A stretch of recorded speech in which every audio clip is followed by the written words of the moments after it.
अस्सलाम वालेकुम dear students, class 10th कैसे हैं भाई? ठीक ठाक हैं आप? मुझे उम्मीद है कि आप खुश हो खुर्म हैं। डियर स्टूडेंट्स, आज हम जो थ्योरम करने जा रहे हैं वो 9 चैप्टर का सेकंड थ्योरम है। उसकी स्टेटमेंट पे गौर करें। A straight line drawn from the centre of a circle to bisect a chord. भाई सबसे पहले यहां पे गौर करें कि एक स्ट्रेट लाइन है जो ड्रा की जाती है from the centre of a circle, यानी एक सर्कल के सेंटर से, मतलब ये आप देख रहे हैं एक सर्कल है, ये जो आप ड्रॉ किया है सर्कल, इसके सेंटर से एक लाइन ड्रॉ की जाती है। क्यों की जाती है भाई? ये जो टू है, इस क्यों का जवाब है ये टू। आप देख रहे हैं ये टू, ताकि वो बाइसेक्ट करे किसको? कॉर्ड को। तो सबसे पहले तो ये कॉर्ड को समझना जरूरी है कि कॉर्ड क्या होता है और फिर बाइसेक्ट का क्या मतलब है। डियर स्टूडेंट्स, सबसे पहला टॉपिक है कि कॉर्ड क्या होता है। कॉर्ड समझने के लिए ये देखें, ये एक सर्कल ड्रा किया। अब ये हर वो लाइन जो इस सर्कल के दो पॉइंट्स को टच कर रही है, ये भी कॉर्ड है, ये भी कॉर्ड है, ये भी कॉर्ड है और ये भी कॉर्ड है। यानी ये वो कॉर्ड है जो सेंटर से पास हो रहा है।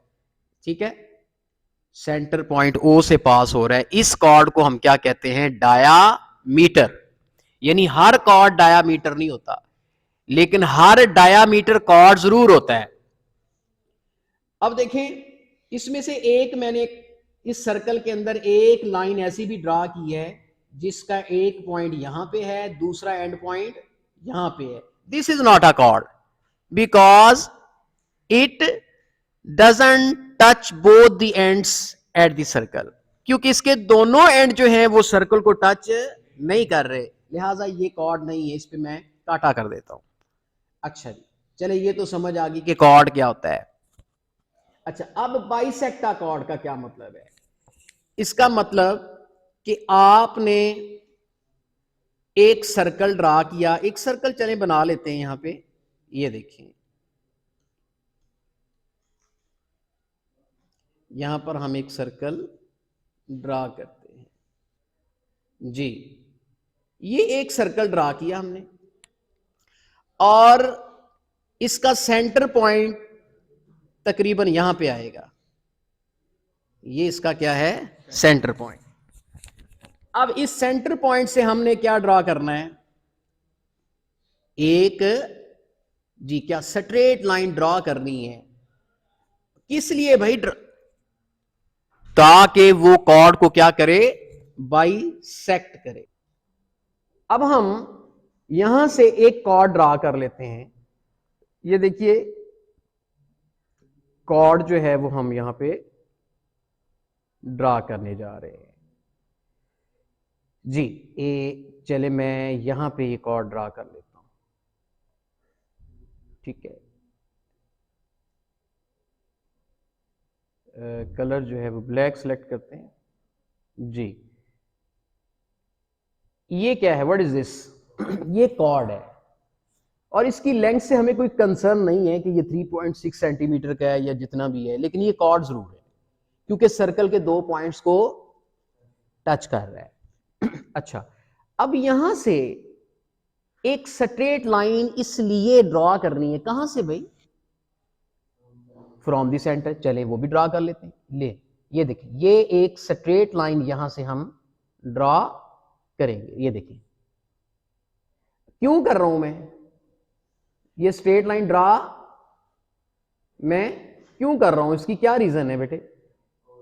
ताकि ये इस कॉर्ड को क्या करे? बाइसेक्ट करे। यानी आपने ये वाला जो लाइन जो ड्रॉ कर रही है वो बाइसेक्ट करानी, मतलब मैं यहां पे नहीं ला सकता, क्योंकि अगर मैं यहां पे लेके आता हूं इस लाइन को तो ये कॉर्ड को बाइसेक्ट नहीं कर रही। एक ये पोर्शन ज्यादा बना रही है, अगला पोर्शन कम बना रही है, इसका मतलब बाइसेक्ट नहीं कर रही। अच्छा, अगर मैं इस लाइन को यहां पर आके उसको टच कराता हूं तो भी ये लाइन इसको बाइसेक्ट नहीं कर रही। ये वाला हिस्सा ज्यादा बन रहा है, दूसरा पोर्शन कम बन रहा है, क्योंकि टू का मतलब क्या है कि वो बाइसेक्ट कर रहे। ऐसी लाइन ड्रॉ करनी है कि उसको बाइसेक्ट करवाना जरूरी है, टू बाइसेक्ट अ कॉर्ड, कि वो अगले कॉर्ड को क्या करे, बाइसेक्ट करे, ये जरूरी है, ये शर्त है। अच्छा चले ठीक है, फिर क्या होता है, अगर मैं इसको बाइसेक्ट का मतलब फिर तो दरमियान में आना चाहिए इसको। चले ठीक है सर, मैंने दरमियान में इसको बाइसेक्ट करा दिया है। हाँ जी, आगे थ्योरम क्या कहता है, कहता है यहां पर ब्रैकेट में कुछ हमें कॉशन दे रहा है, ख्याल रहे, बी केयरफुल, कि वो जो आपने कॉर्ड ड्रा किया है वो डायामीटर ना हो, चूंकि हमें पता है कि कुछ कॉर्ड ऐसे भी होते हैं जो डायामीटर होते हैं। नहीं समझे बात को? मिसाल के तौर पर अब ये कॉर्ड अगर डायामीटर बन जाए तो सर क्या होगा? चले ये देखिए, ये मैं एक और लाइन ड्रा करता हूं, बताएं बेटे, ये कॉर्ड है, this is not a diameter, है ना? अच्छा, अगर मैं यही लाइन उठा के यहां पे ले आऊं, यानी इस लाइन को ना यहां पे ड्रा करूं ना यहां पे ड्रा करूं, बल्कि ये जो कॉर्ड है मैं सेंटर में से पास कर दूं, तो फिर तो बात ही खत्म हो गई। फिर तो जो लाइन ड्रा करनी थी, कॉर्ड की तरफ जानी थी, वो तो लाइन ही नहीं बनेगी। क्यों नहीं लाइन बनेगी? क्योंकि ये जो कॉर्ड है ये उठ के सेंटर के ऊपर आ गया है और इसने लाइन को बनने ही नहीं दिया जो सेंटर से आनी थी, जिसने उसको बाइसेक्ट करना था। ऐसी है ना? इसलिए यहां पर तंबीह की गई कि ख्याल रहे जो कॉर्ड आपने यहां पे ड्रा करना है वो कहीं डायामीटर ना हो। अगर वो कॉर्ड डायामीटर बन गया तो ये जो लाइन सेंटर से आएगी ये फिर उस कॉर्ड को बाइसेक्ट नहीं कर पाएगी। समझ आ गई बात की? लिहाजा हम इस कॉर्ड को क्या करते हैं, ये इस कॉर्ड को रेज करते हैं जो डायामीटर था। हाँ, ये वाला कॉर्ड भी ठीक है, एक्सेप्टेबल है, ये वाला कॉर्ड भी एक्सेप्टेबल है, हर वो कॉर्ड एक्सेप्टेबल है जो डायामीटर ना हो। चले हम अपना कॉर्ड लेते हैं जो पहले हमने ड्रा किया था, ठीक है, ये कॉर्ड लेते हैं। अब देखिए ये वो कॉर्ड है जो डायामीटर नहीं है। अब ये जो लाइन हमने ड्रा की है जो सेंटर से आ रही है, ये इसको क्या कर रही है बेटे, बाइसेक्ट कर रही है। मतलब जितना डिस्टेंस फर्ज कर लेते हैं, इसका नाम ए है, इसका नाम एम है, इसका नाम बी है, यानी ये जो ए एम डिस्टेंस है ये किसके बराबर होना चाहिए, एम बी के बराबर होना चाहिए अकॉर्डिंग टू गिवन कंडीशन। अच्छा फिर क्या होगा, फिर कहता है इज, यानी फिर क्या हो जाएगा, यानी अगर ये शर्तें आपने ऊपर वाली मान ली तो क्या होगा, इज हो जाएगा क्या, परपेंडिकुलर टू द कॉर्ड, यानी वो जो आपने लाइन ड्रॉ की है सेंटर से और वो जो इस कॉर्ड को बाइसेक्ट कर रही है, देखने पर मालूम होगा कि वो तो परपेंडिकुलर बन रही है। क्या बन रही है? अच्छा अच्छा, चलें हम उसकी खिलाफ वर्जी कर लेते हैं, हम उसकी खिलाफ वर्जी कर लेते हैं। हमने ये जो लाइन ड्रॉ की थी, कौन सी, ये वाली, ये वाली, इसको मैं थोड़ा सा खिसका के ए यहां पे ले आता हूं, यहां पे ले आता हूं। अब जरा गौर करें बेटे, ये लाइन, अगर ये लाइन यहां पे आ जाती है, अब ये चूंकि बाइसेक्ट भी नहीं कर रही, बाइसेक्ट करती तो इस एम पॉइंट पे होती। अब जब ये बाइसेक्ट नहीं कर रही तो फिर इसका मतलब ये फिर एंगल कौन सा बनाएगी, ये तो 90 का एंगल भी नहीं बनाएगी, इधर से भी 90 का एंगल नहीं बनेगा, इधर से भी 90 का एंगल नहीं बनेगा। इसका मतलब इनके 90 एंगल होने की पॉसिबिलिटी तब होगी जब ये लाइन जो हमने सेंटर से ड्रॉ की है ये मिड पॉइंट से पास हो, फिर ये परपेंडिकुलर बनेगी, फिर 90 का एंगल बनाएगी। समझ आ गई बात की? लिहाजा मैं इसको वापस करता हूं, मैं अपनी इस लाइन को रिजेक्ट करता हूं क्योंकि ये लाइन ठीक नहीं है, ये इस कॉर्ड को बाइसेक्ट नहीं कर रही, इसलिए ये 90 का ये एंगल भी नहीं बनाएगी। हाँ, हम वापस चलते हैं, हम अपनी उस लाइन को कहते हैं कि तुम अपनी पोजीशन पे आ जाओ, जब ये मिड पॉइंट पे आ जाएगी तो फिर ये 90 का एंगल भी बनाएगी। यही थ्योरम आज हमने साबित करना है। चलें जी, अब आते हैं गिवन, ये हमारे जो टेक्स्ट बुक में डायग्राम है उस पे देखें। M is the mid point, देखें ये एम आपका क्या है, this is the mid point, ये आपका मिड पॉइंट है। Okay, of any chord, chord ये कहीं भी ड्रा किया जा सकता है। देखें ये कॉर्ड यहां पर भी ड्रा किया जा सकता था, ये कॉर्ड यहां पर भी ड्रा किया जा सकता है, ये कॉर्ड ए बी सीधा भी ड्रा किया जा सकता है with centre at O. O क्या है? सेंटर है। उसके बाद where chord A B is not the diameter of the circle, ये लिखना जरूरी है कि ये जो ए बी हमने कॉर्ड ड्रा किया है, this is not a diameter, because अगर ये डायमीटर बन जाए, यहां पे आ जाए अगर, तो फिर ये लाइन का कॉन्सेप्ट, ये जो ऊपर से ड्रा हुई है, ये ब्लू कलर की जो लाइन आ रही है, इसका कॉन्सेप्ट ही नहीं रहता। समझ आ गई बात की? आगे टू प्रूव क्या करना है? हमने प्रूव ये करना है कि ये जो ओ एम है, दिस इज द, ये जो अलामत आप देख रहे हो, ये अलामत, ये आपकी परपेंडिकुलर की अलामत है, ठीक है ना, ये वाली अलामत। ओ एम परपेंडिकुलर है किसके? कॉर्ड ए बी के, यानी ये वाला एंगल भी 90 का है, ये एंगल भी 90 का है। ये हमने साबित करके दिखाना है आज इस थ्योरम के अंदर। तो डियर स्टूडेंट्स, कंस्ट्रक्शन क्या किया हमने? ज्वाइन किया किसको? किसको ज्वाइन किया? ए को और बी को विद सेंटर ओ, मतलब ये इस ओ को हमने किसके साथ ज्वाइन किया है जी? किसके साथ ज्वाइन करेंगे? ओ को ए के साथ भी और ओ को बी के साथ भी हम ज्वाइन करेंगे। ये देखिए जैसे आपको यहां पे फिगर में दिखाया गया है। अच्छा, फिर क्या किया? जब हम ज्वाइन करेंगे सेंटर ओ को किस किस के साथ? इस ए पॉइंट को इस ओ के साथ ज्वाइन करेंगे, फिर इस ओ पॉइंट को इस बी के साथ भी ज्वाइन कर देंगे, और फिर इससे दो एंगल बनेंगे। एक एंगल, इसका नाम देखिए, अभी मुझे नहीं पता ये कौन सा एंगल है, क्योंकि अभी मैं यूं ही कह दूं कि यार ये 90 का एंगल है, देखो नजर तो आ रहा है, भाई नहीं, नजर आने को नहीं, यहां प्रूव करना पड़ेगा, यहां स्टेटमेंट रीजंस देनी पड़ेंगी, नजर आने की नहीं। जो चीज नजर भी आ रही है वो भी झूठ हो सकती है, लेकिन जज जो होता है वो क्या मांगता है? वो तो प्रूफ मांगता है, दलाइल मांगता है, फिर ही बात मानेगा ना। अच्छा, अब तो हम भी समझ लें कि हम भी कटहरे में खड़े हैं और ये फैसला किसके हक में होता है। तो वकील आएगा, अपनी रीजन देगा, कुछ उसमें दलाइल पेश किए जाएंगे, बयानात होंगे, बयानात और दलाइल की रोशनी में बिल आखिर जज फैसला करेगा कि ये स्टेटमेंट ट्रू है कि फॉल्स है। अच्छा जी, आगे चलते हैं जी। हमने इनका नाम एंगल 1 और दूसरे एंगल का नाम क्या दे दिया? एंगल 2 दे दिया है। अब ये साबित करना है कि एंगल 1 और एंगल 2 की जो क्वांटिटी है वो 90 डिग्री है, ये हमने साबित करना है। तो चलते हैं नेक्स्ट पेज की जानिब। तो अब जो मरहला है वो है किसका जी? जी, प्रूफ आ गया, जिसमें स्टेटमेंट और रीजंस हैं। अब इसमें देखें पहली स्टेटमेंट कि हमारे पास दो ट्रायंगल बनी। जब देखें, जब हमने इसको ड्रा किया तो देखें, जब हम ओ को ए से ज्वाइन करेंगे और इसी ओ को जब हम बी से ज्वाइन करेंगे तो हमारे पास दो राइट एंगल ट्रायंगल आ रही हैं।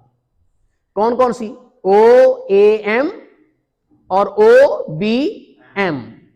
अब देखें यहां पर इन्हीं दो ट्रायंगल्स की कॉरेस्पॉन्डेंस चेक करनी है। ये बीच का जो साइन है जिसमें दोनों तरफ एरो लगा हुआ है, इसका मतलब होता है कॉरेस्पॉन्डेंस, दोनों का तवाजन, दोनों का बैलेंस, दोनों का कंपैरिजन चेक करना है कि कौन सी ट्रायंगल किस ट्रायंगल से आपस में सिमिलैरिटी कितनी है उनके अंदर। ओके, अच्छा जी, क्या वो आपस में कॉन्जुरेंट हैं कि नहीं है, क्या वो सिमिलर हैं? तो ये कॉरेस्पॉन्डेंस का मतलब ये होता है कि हमने इन दोनों का क्या करना है? कंपैरिजन। जी, कहता है measurement O A is equal to measurement O B. कैसे जी? जितना ओ ए है उतना ओ बी है। वजह भाई radii of the same circle. Okay, मसलन एक सर्कल है, उसके जितने भी रेडियस होंगे, एक ये रेडियस है, एक ये रेडियस होगा, तो ये आपस में क्या होंगे बेटे? इक्वल ही होंगे ना। अब ये देखें, ये ओ ए क्या है? ये सर्कल का क्या है भाई? रेडियस है। ओ से लेकर बी तक का डिस्टेंस भी सर्कल का क्या है? रेडियस है। तो ये रेडियस और ये रेडियस आपस में क्या होंगे? इक्वल हो जाएंगे। रेडियस एक ही सर्कल के है ना। अच्छा, उसके बाद लिखा है A M is equal to B M. जितना ए एम है उतना ही बी एम है, क्योंकि मैंने बोला है कि M is the mid point, ये बात गिवन में है। क्यों? क्योंकि हमने ये स्टेटमेंट के अंदर शर्त है कि ये जो ओ एम है, जो लाइन ड्रा की है सर्कल के सेंटर से, इट बाइसेक्ट द कॉर्ड। ये कॉर्ड को बाइसेक्ट तभी करेगी जब A M is equal to होगा बी एम के। तो हमने इसको, लो जी, दो चीजें बराबर हो गई, यानी दो ट्राइंगल्स की दो साइड्स बराबर हो गई। एक साइड ओ ए बराबर होगी ओ बी के, ए एम साइड बराबर हो गई बी एम के, क्योंकि ये गिवन था। उसके बाद कहता है ओ एम, डियर स्टूडेंट्स, ये जो ओ एम है, this is the common side of both the right angle, right, हमें नहीं पता ये right angle, sorry right angle triangle मैं नहीं कह सकता, क्योंकि मुझे नहीं पता ये एंगल 90 का है कि नहीं, लेकिन ये पता है कि दोनों ट्राइंगल्स की ओ एम कॉमन साइड है। ओ एम इस ट्राइंगल की भी है, ओ एम इस ट्राइंगल की है, तो दोनों इक्वल नहीं हुई, क्योंकि कॉमन साइड है, ओ एम के इक्वल है। तो जब किसी ट्राइंगल की तीन साइड्स बराबर हो जाएं, ये देखें, all the three sides of both the triangles are congruent, then both the triangles are congruent. Triple S postulate, यानी इसका क्या मतलब है? एक साइड, दूसरी साइड, तीसरी साइड एक ट्राइंगल की, एक साइड, दूसरी साइड, तीसरी साइड दूसरी ट्राइंगल की आपस में क्या है? कॉन्जुरेंट है। तो फिर इसका मतलब दोनों ट्राइंगल्स क्या हो गई? आपस में कॉन्जुरेंट हो गई। तो अब हम नेक्स्ट चलते हैं। जब ट्राइंगल्स कॉन्जुरेंट हो गई तो इसका मतलब उसके सारे कॉरेस्पॉन्डिंग एंगल भी इक्वल हो जाएंगे। मिसाल के तौर पर यहां पर आप ये जो एंगल देख रहे हो, ये एंगल और ये एंगल, ये आपस में क्या हो जाएंगे? इक्वल हो जाएंगे। वाई? चूंकि दोनों कॉरेस्पॉन्डिंग एंगल हैं और ट्राइंगल्स कौन सी हो गई हैं? कॉन्जुरेंट। जब ट्राइंगल्स कॉन्जुरेंट हो गई तो फिर उनके कॉरेस्पॉन्डिंग एंगल्स भी क्या हो जाएंगे? इक्वल हो जाएंगे। लो जी, ये पता चल गया कि एंगल 1 एंगल 2 के क्या है? इक्वल है। Corresponding angles of congruent triangle. अच्छा, अब क्या करना है? अब जरा मुझे एक बात बताएं, ये हमारी, ये देखें, मैं बात क्लियर कर दूं जरा। हमारे पास ये एक स्ट्रेट लाइन है सपोज, और एक ये स्ट्रेट लाइन है। अगर सपोज ये एंगल है आपका 1, ये एंगल है आपका 2। अगर एंगल 1 की मेजरमेंट इज इक्वल हो मेजरमेंट एंगल 2 के, तो हो सकता है ये 60-60 हो सकता है 70-70 हो, लेकिन नहीं, हमें पता है कि ये स्ट्रेट एंगल दोनों प्लस होके कितने हो रहे हैं? 180। अगर ये दोनों एंगल 180 हो रहे हैं तो इसका मतलब एंगल 1 भी 90 का है और एंगल 2 भी 90 का है।